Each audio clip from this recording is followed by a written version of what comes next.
All right, good morning, everyone. So last time we were talking about the computation graph, which is how we, basically the structure that we can visualize and organize our computations for propagating information through the neural network, as well as propagating gradients backwards. So here again is the computation graph. We start with our inputs to the neural network. We have the weights and intercepts down here. These are our targets, and the information flows one step at a time through the network. And the very last thing here is the cost. And so the first thing we do is we do the forward pass, and we compute all of these quantities in turn. First, the hidden layer scores, hidden layer activations, output layer scores. Finally, we can compute the cost as the sum over the batch of the individual costs of the ith output layer score vector and the ith target. So then to prepare for backpropagation, we talked about the chain rule. The chain rule, in the simplest case, says if you have x that determines y and y that determines z, you can do dz dx as a product of dz dy times dy dx. And we also said that if you insert another variable in this chain, then you could do the chain rule as the product dz du, du dy, dy dx, but you don't have to. You can skip over some of these nodes. So for example, you could still do dz dy, dy dx. And that's important because here we have some pretty deep chains, and we don't necessarily want to have to do every step for every variable. And then the last thing we talked about here was the multivariable chain rule, where we have somewhere in the graph, we have multiple variables in a node.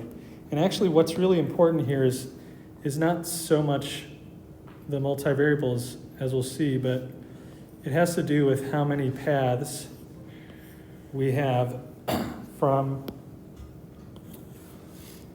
basically the input to the output. So here, if we have several paths going through this node, we have to have the sum over those different paths, and then we have to have the different components of each one of those paths. Okay, so we'll get to see more about that today. So when we think about a two-layer neural network, we want to go through all these computations, but we're going to start simple, where we have a batch size of 1. So that means we just have single variables per node, and we also have scalar variables. And that way we don't have any vectors, and that makes everything easy to go through the first time. And so we said the first thing we do is the forward pass. So we start here with x, wh, bh, and we create zh from this equation. And then with zh, we can create ah using this equation, and so on, and we get all the way to the cost, j. And now we'd like to do the backwards pass, which is the computation of gradients, and so we start at the end. And first what we'll do is we'll do the gradients with respect to each of these variables here. So d script j dz out, we have to look for the equation here, and we say, okay, script j in this context is the same as a regular j, because there's only one element per batch. So d script j dzo is just nothing but d regular j dzo, and we'll just call that function j prime, the derivative of j with respect to zo. Next, we would like to do dj, dA hidden. So we break this into dj, dzo, dzo, dah, like this. And we notice that this first one is something that we've already computed before. And I should point out that notice that to compute this, we have to have done the forward pass first, because we need to know the variable, or the value of that variable zo, and that's something we got in the forward pass. Okay, so this part is done. So that now we need to compute dzo dah. So we just look for that equation, and we see dzo dah is just wo. And so now we can take the product of those two things, and we can compute this. Next, we want to do dj dzh, and we can do that as dj dah, dah dzh, like this. And dj dah is something we already computed, so we know that. We just have to figure out this dah dzh. So from this equation, we can see that's just h prime evaluated at zh.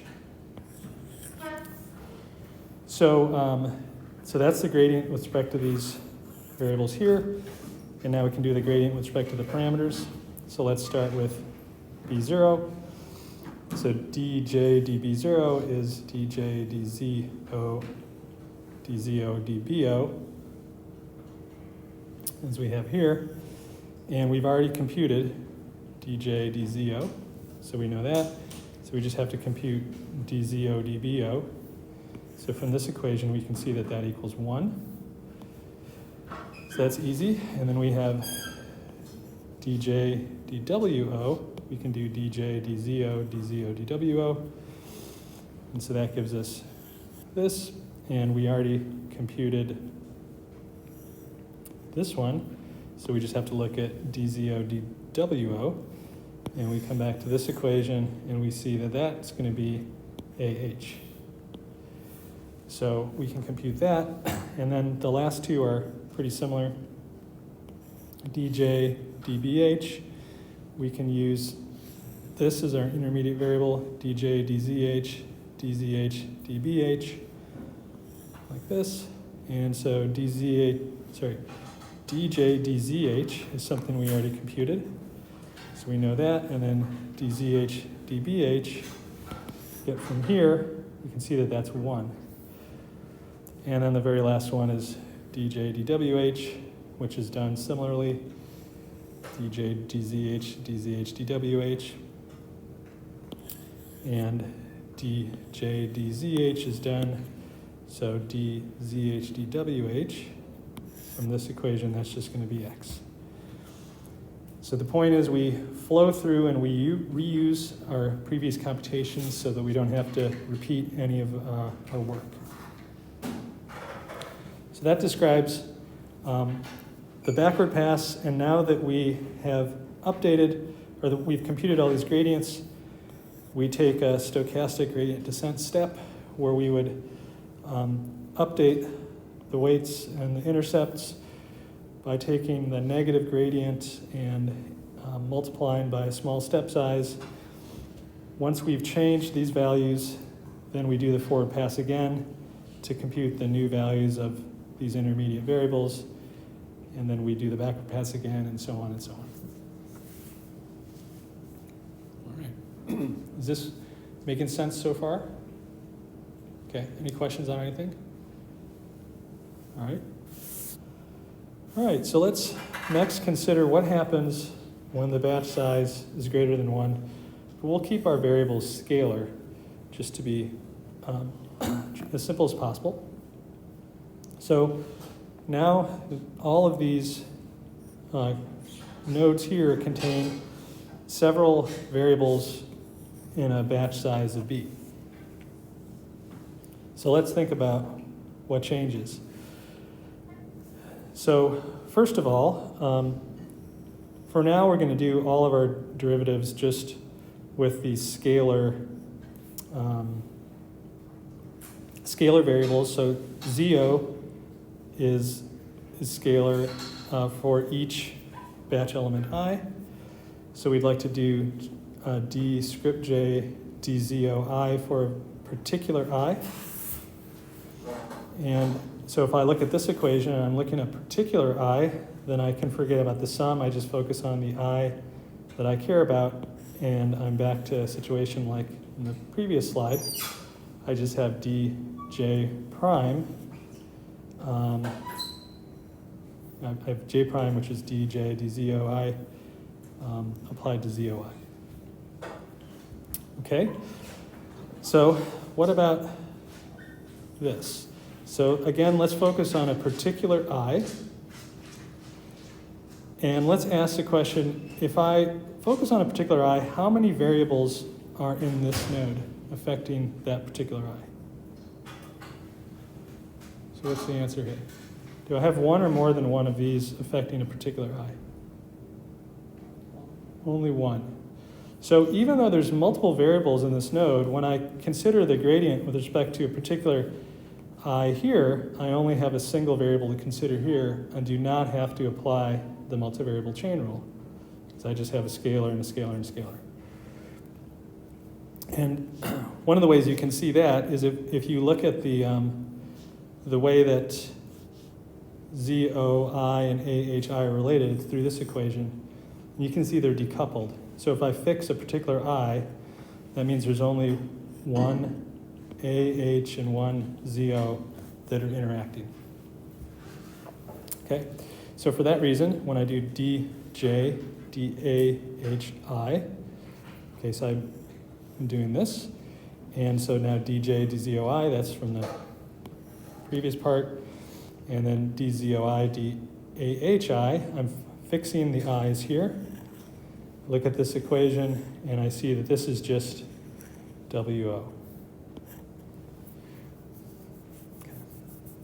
All right, any questions on that? Okay, so then we have DJ, DZHI. Again, we're looking at a particular I. And we have to ask the question again, if I focus on one specific I here, how many variables here are affecting this one?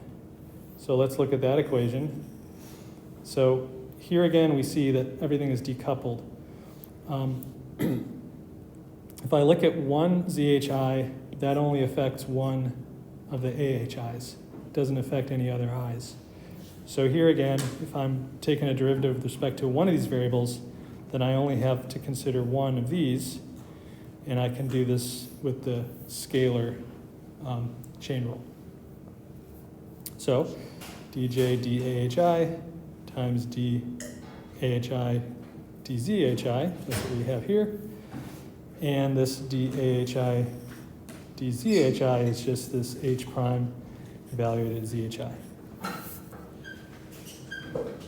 Okay, so that's these intermediate variables. Let's now think about the gradient with respect to the parameters, and let's start with BO. So here we have to do some sort of chain rule involving those nodes. But here again, we have to ask the question, if I'm focusing on this single variable here, how many of these guys are affected or are involved? So when we look at this equation here, we notice that BO affects all of the different ZOs in the batch. So in this case, I really do have many of these variables to consider. I have multiple paths, and so I do have to consider the multivariable chain rule. So I have to do the sum over I, which is indexing over the different paths in here.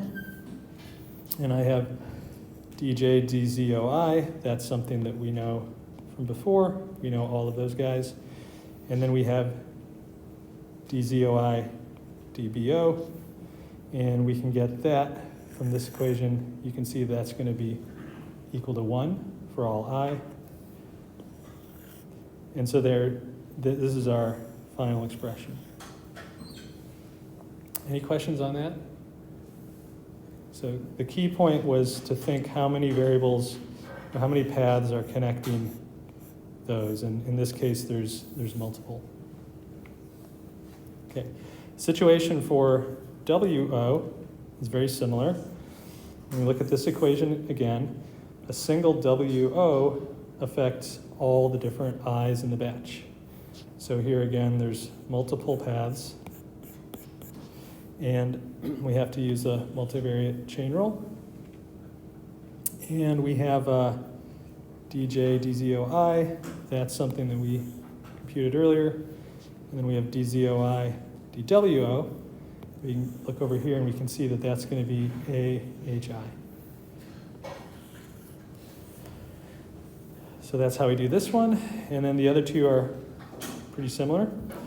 We have, we want to do dj dbh, so this could be our intermediate node.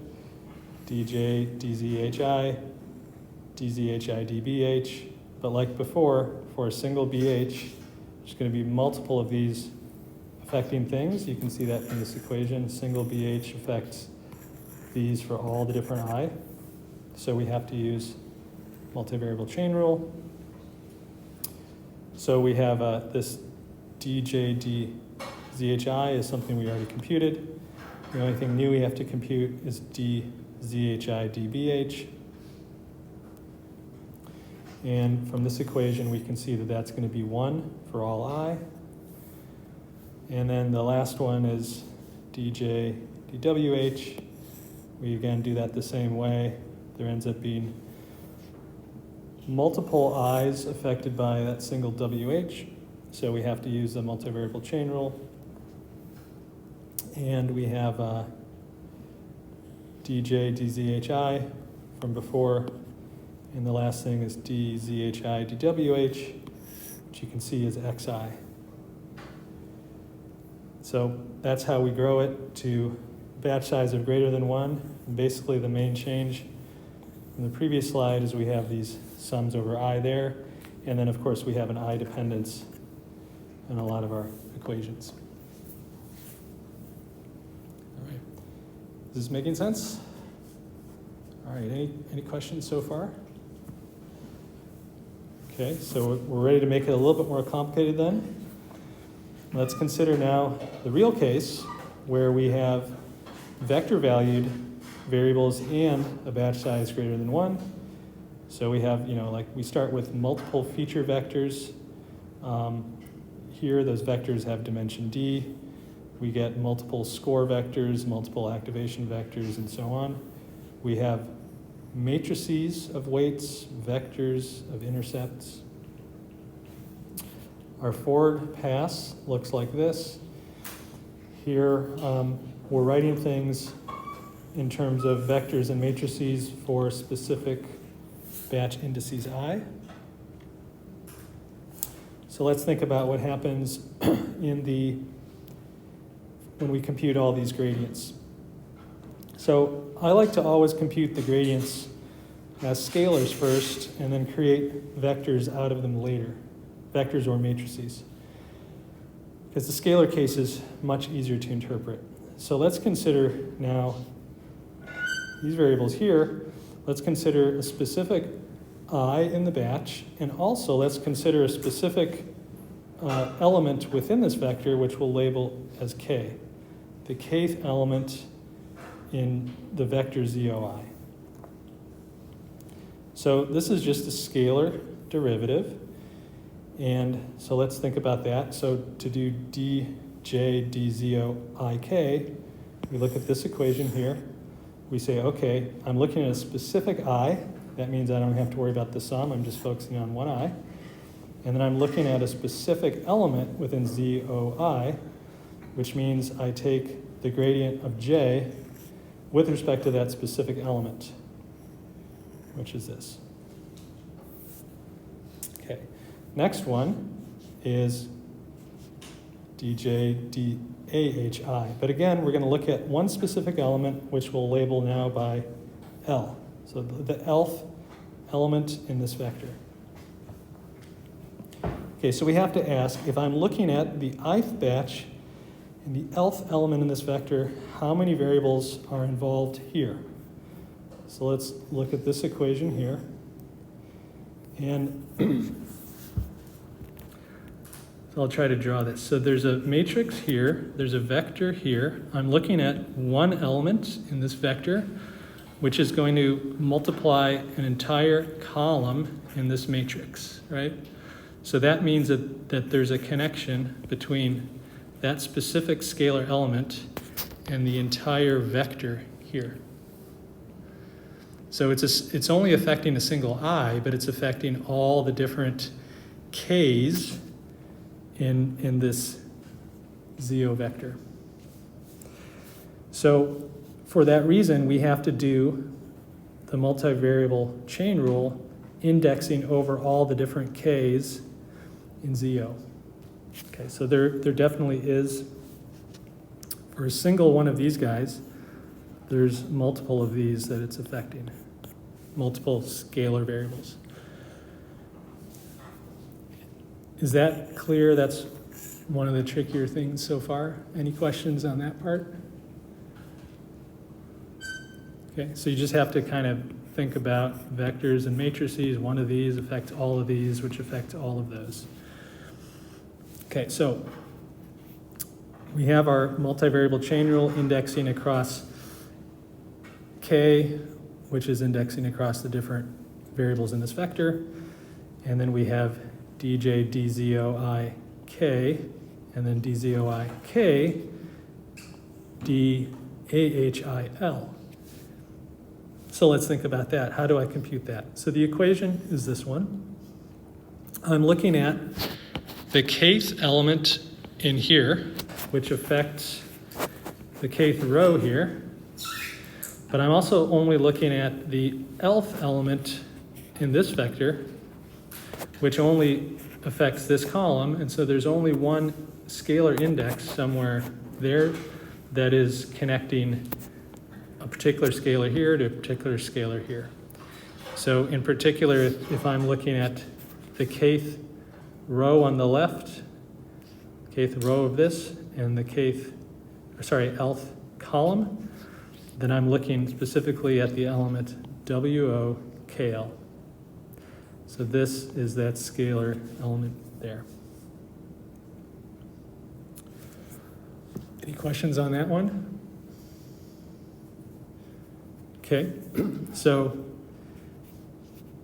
we get this stuff we've computed before. We now know these. We can compute this.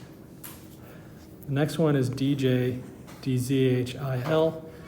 So again, we're looking at just one specific element in one batch vector.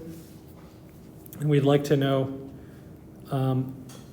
if I do my chain rule this way, how many of these guys are affected by one scalar in here.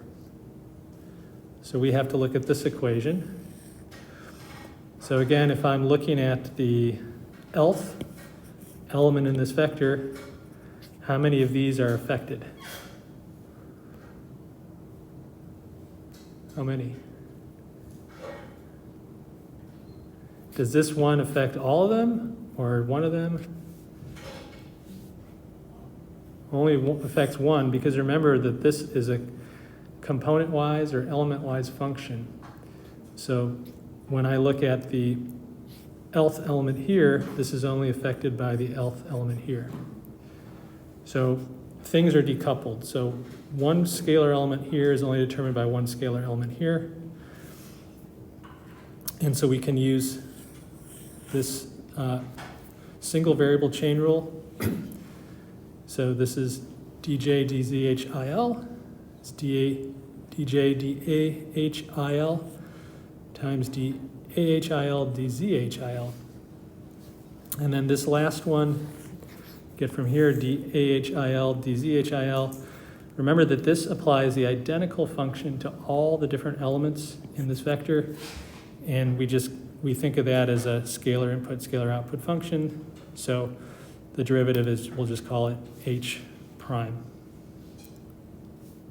All this stuff we computed before, so we know it. So the only thing new to compute this time is this. And then we have dj dzhil. Okay. So, any questions on that? All right, so moving to the elements of this intercept term. So the first question is to ask, okay, if I focus on one element in this vector, how many different variables here is affected by it? So again, let's take a look at this equation. So if I'm looking at one element in this vector, how many elements in this vector are affected by it?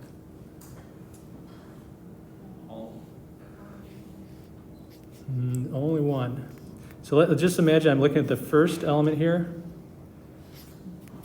This is just an addition, so that's going to affect only the first element here. Okay, so here,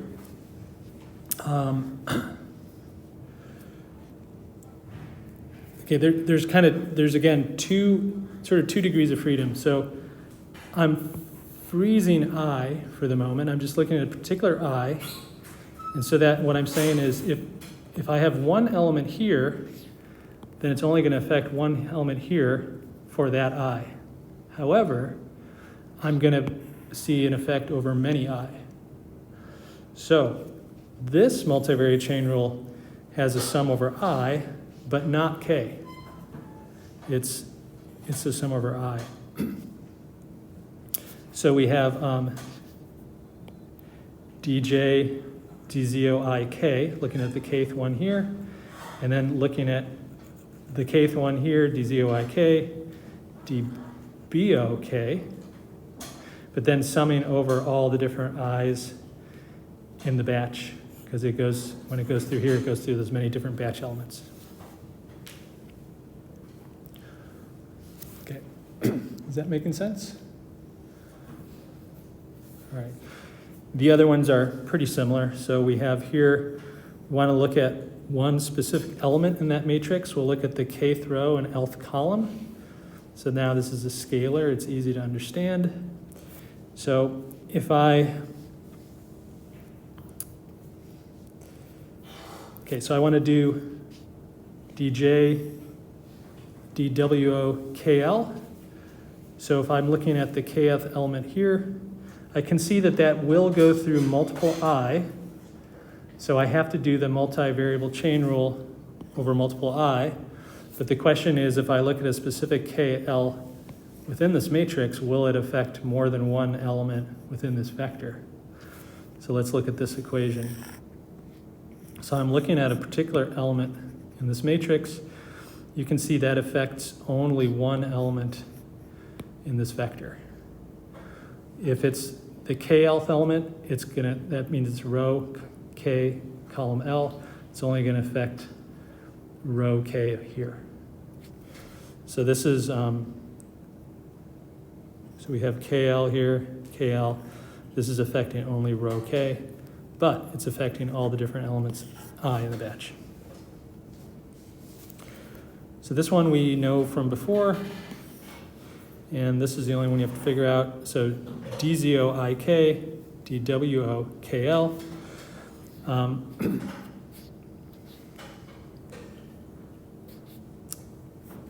Okay, so we look at, let's say, the kth row. The kth row is affected by those elements of the matrix, but we're saying we're only looking at the lth column. So there's just one element, lth column, that's going to affect the lth entry in this vector. So when I take the derivative, I have a scalar equals a scalar times a scalar. And this scalar over here is AHIL.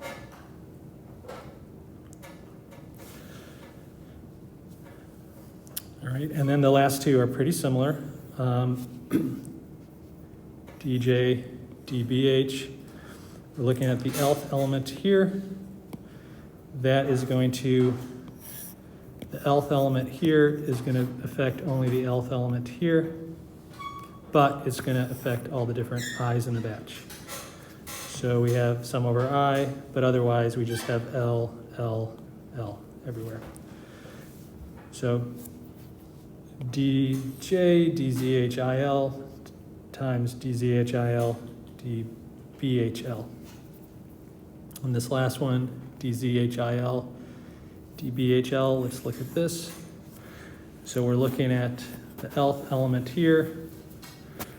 nth element here, the derivative is just going to be 1. And the very last one is dj dwh. We'll call it Lj this time. So as we saw before, when I focus on the nth row here, that is only connected to the nth element in this vector, in this matrix. Nth element here affects the nth row here. But in fact, I'm looking at not the whole nth row, I'm just looking at the jth entry in that nth row. So that connects one scalar in this vector and one scalar in this vector. And the scalar in this vector is xij. So when I take the derivative, I just get xij. So again, multivariable chain rule, but connected through the different batch elements I. All right, so that's pretty much all the complicated derivative stuff. You get some practice doing this on the homework. There's just a few other things to talk about with regard to this. The next thing we can talk about is how to write things in terms of matrices and vectors rather than in terms of sets of vectors, because that's how we would like to implement it. Are there any questions left on this page before we move on? Okay. So, how do we write these in terms of matrices and vectors? So let's just start with the input. This is a familiar thing to us. All semester we've been dealing with a data set of feature vectors, and we have always collected them as rows in the in the matrix X. So let's stick with that. So we're going to construct X with these, notice the transpose, so these are the rows of X. Okay, so this is the same way we've constructed X all semester. And if we're going to construct X using these as rows, let's do the same thing for all of these other quantities. So all of these will have as rows the ith entry. So that's how we're going to get a matrix of hidden scores, matrix of hidden activations, matrix of targets, matrix of output scores. Okay, so then, as you can see, we can write the vector graph like this. We have matrices at every step. Now we need to just rewrite the forward pass in terms of those matrices. So again, let's think about this. We have a matrix times a column vector and a column vector. But these column vectors are actually the rows of the matrices Z and X. So if I want to stack these from left to right into a whole vector, I can do that.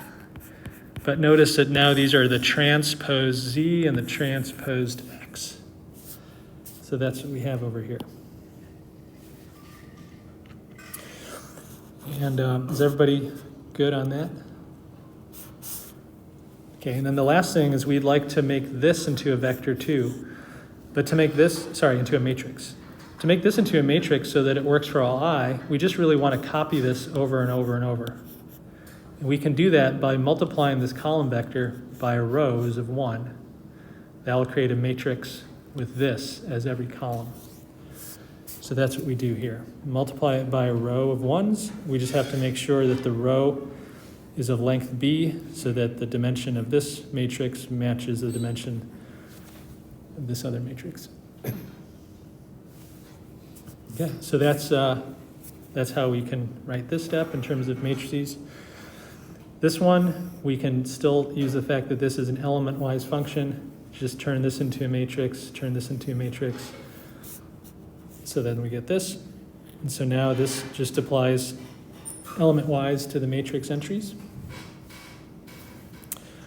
This one has the same structure as above.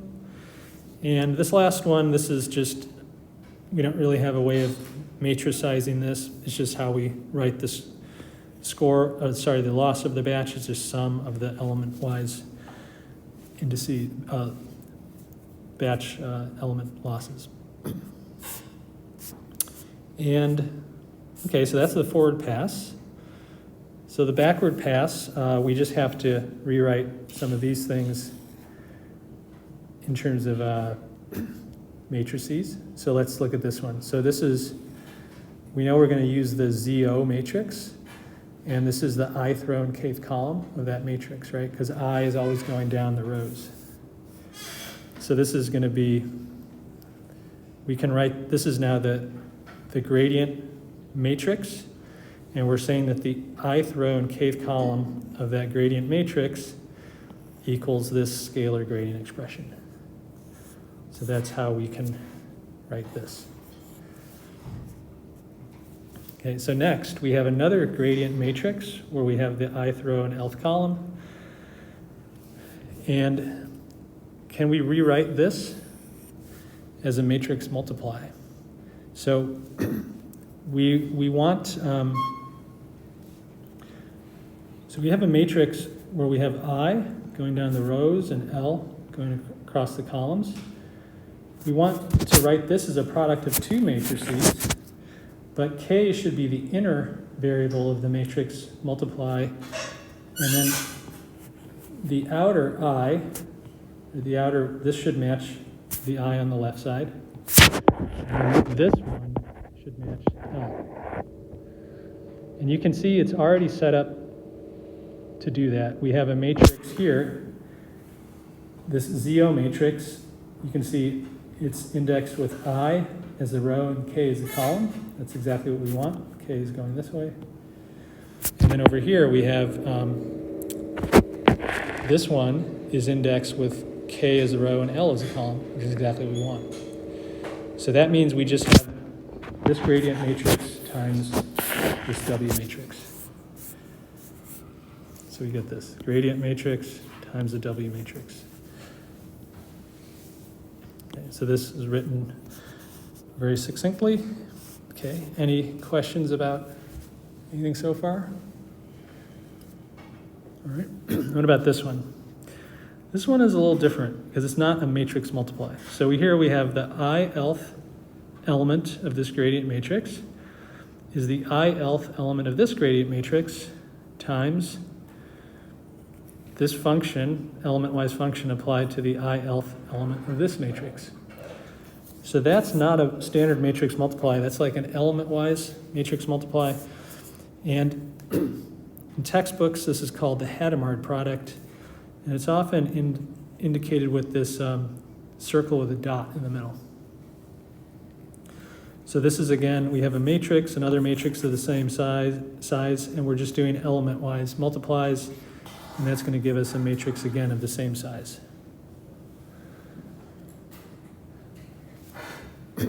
Okay, so next we have this over here.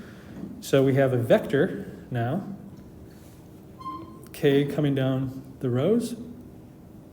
And here we have something where K is actually going across the columns, not down the rows. So let's transpose this matrix, transpose this, and now K will be coming down this way, and I will be going across this way, which is what we want. And then this is just a vector of ones. So, so essentially, here we have the transpose we talked about, so that these dimensions match.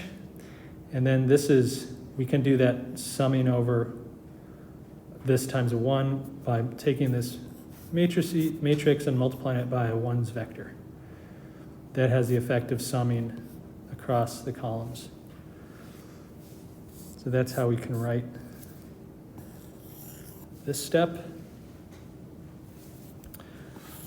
Right, in this step, we have a gradient matrix, K this way, L this way.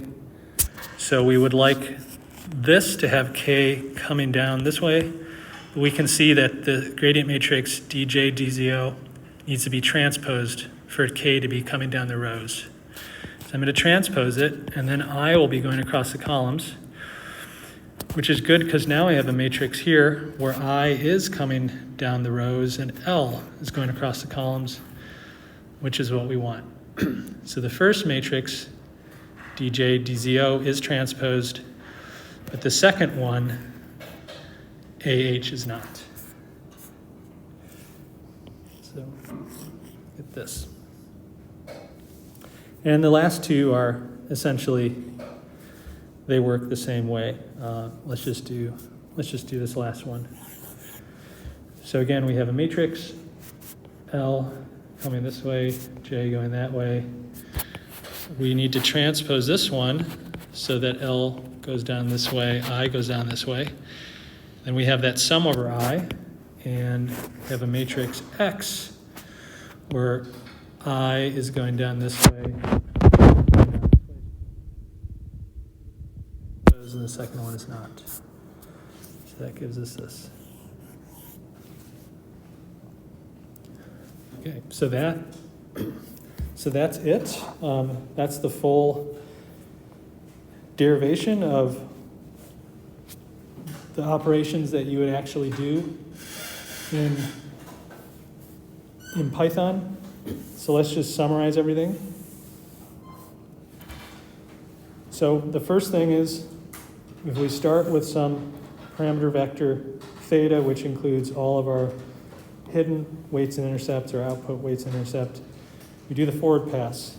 So we take in x, apply the hidden layer to get hidden layer scores, apply the hidden layer activation to get our activations, take our activations, apply our output layer weights and intercepts to get our output layer scores, and finally we can compute our loss. Then in the backward step, we start at the end with that loss. We work backwards. We first take the derivative with respect to ZO. And this is just something we need to compute. This will depend on exactly the formula for this loss. We'll see a couple examples. Once I compute this for all the elements of my batch, for all the k in my output vector, then we can do the derivatives with respect to the output weights and bias intercepts. And we saw that these are the equations we need. Then we can move a little deeper. We do dj d hidden scores. We can do this with element-wise multiply. And then finally we can compute the gradients with respect to intercepts and the weights of the hidden layer, and we can do that with these equations. So now we've propagated all the way backwards, back propagations, it's working backwards from the end. And now we have our parameter gradients, we can do gradient descent, we'll get a new vector, and we start over and we do this again.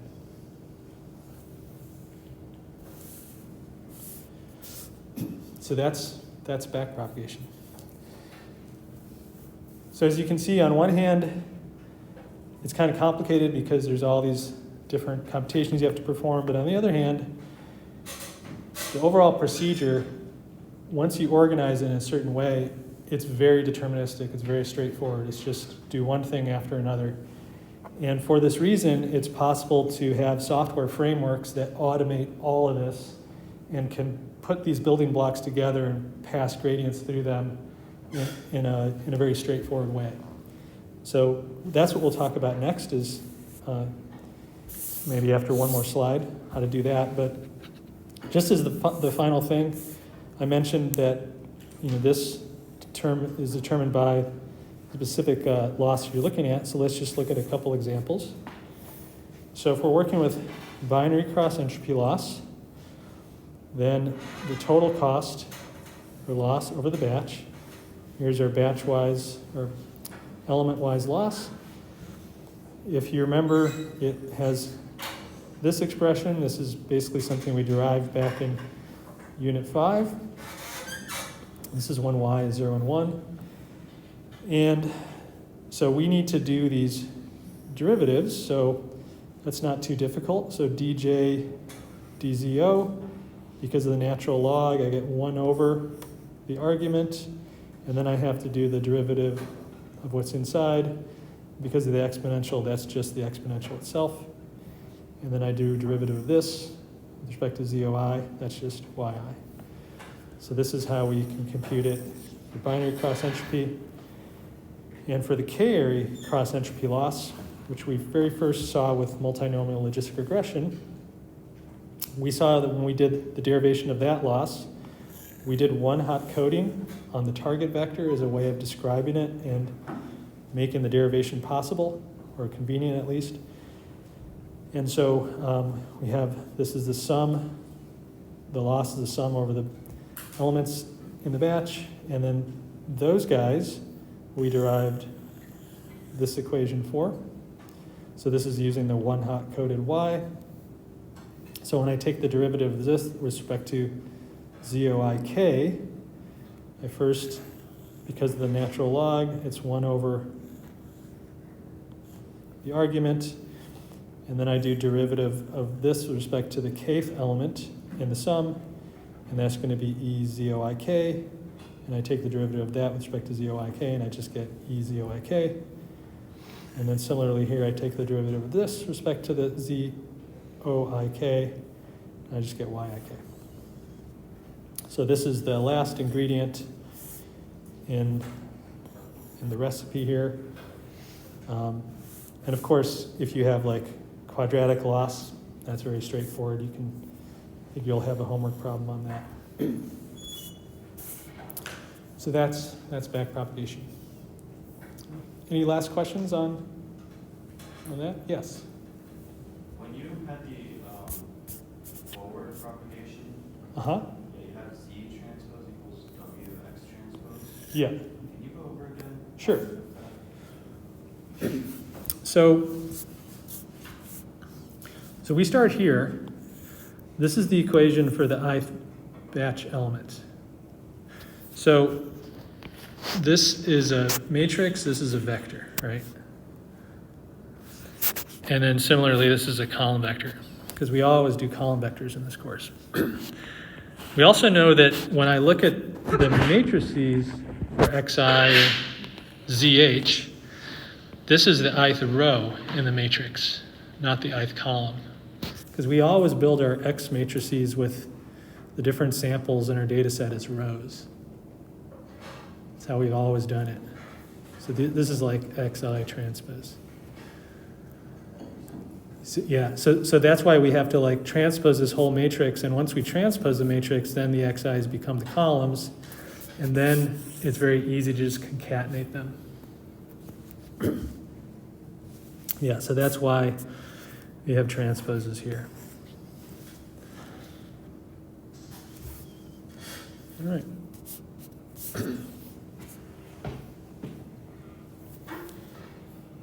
Okay, so any last questions on backpropagation? I know that it's one of the trickier things in the course.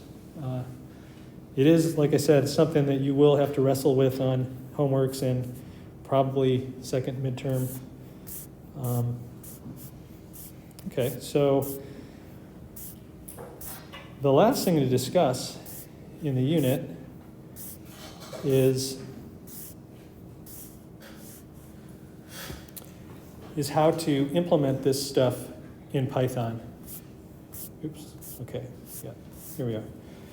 So how do we do this? So there's many different software frameworks that have been proposed to do this over the last few years. And, but there's a few of them that are especially well known. So this is just, I mean, there are some others that are maybe not quite as well known. We have TensorFlow, PyTorch, Keras, and we have a few other ones. And what's happened is different major software companies have developed each their own. So like TensorFlow is Google's, PyTorch is Facebook's, I think MXNet is Amazon's. I can't remember who did Cafe and Chainer, but anyway, it's kind of evolved like that. And it turns out Keras is sort of more like a way of accessing a few of these others. So these are the ones that are typically taught in machine learning courses, and these are the ones that are typically used in research. So here's a little bit about those frameworks. So TensorFlow was the first proposed back in 2015, and because it's been around for so long, it's very widespread, and it's very mature for deployment. So what I mean by that is if you're actually putting out a product in industry, TensorFlow is the most mature. It has the most of those kind of tools. The original version of TensorFlow was a bit difficult to use. Because it was the first one out there, they made some decisions that in hindsight, they wouldn't have made. Then there was a TensorFlow version 2 that came out a couple years ago. It improved things, but what I hear is it's still not great. It's still not as easy to use as you would like. So Keras is something that runs on top of TensorFlow or Theano or CNTK. And it's an interface that makes it extremely easy to use. You can program a neural network in just a few lines, but it's almost like too easy. And it becomes difficult to really understand what's happening under the hood. It becomes difficult to debug or customize, or if you're doing some sort of research task where you don't want to just build the same neural network that everyone else has built for many years, you want to do something new, it's not really set up for that. So PyTorch came out in 2017, so it's a little bit newer than TensorFlow, and they made some decisions as to how it's implemented that makes it a lot easier to use, and it's just as powerful, and it has definitely taken over. It's now more popular than TensorFlow or anything else in the research, academic, teaching community. And so we're going to use PyTorch. And if you want to understand some more pros and cons, you can click on some of these links. And I just want to emphasize that all throughout the notes, anything in green is a link you can click on. So I was talking to some students in office hours, and they're like, really? I didn't know that. Because, I've embedded a lot of information in here. So click on the green, and you'll get an article. You can read PyTorch versus TensorFlow, the pros and cons, and so on. Okay, so how do we do PyTorch? So basically, there's sort of a recipe for how to do it. And it has a number of steps, and in these steps, we'll kind of revisit a lot of the different things we've learned in the course. So the first step is a way of encapsulating your data set into some software objects that PyTorch knows about and wants to work with. We'll talk about all the details a little bit later. So then you're going to construct your neural network. You of course have to say how many hidden units, how many output units, the way everything is structured, and so on. Once that's done, you select your optimizer. That's the algorithm you're going to use, like stochastic gradient descent or whatever. Select your loss. Then you're going to fit the network parameters with some sort of loop over the training epochs.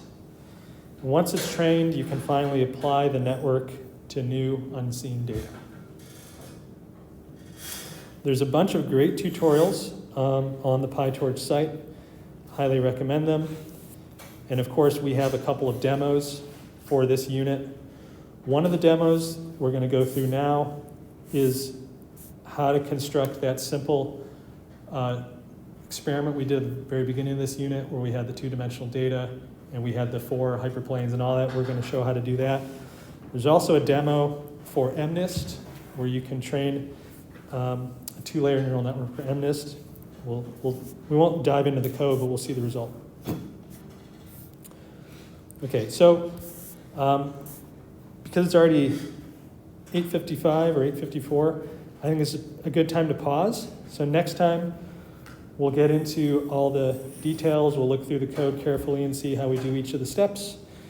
And then you'll have everything you need to know to do the the homework and labs for this unit. All right, so we'll see you guys on Wednesday. Have a good one.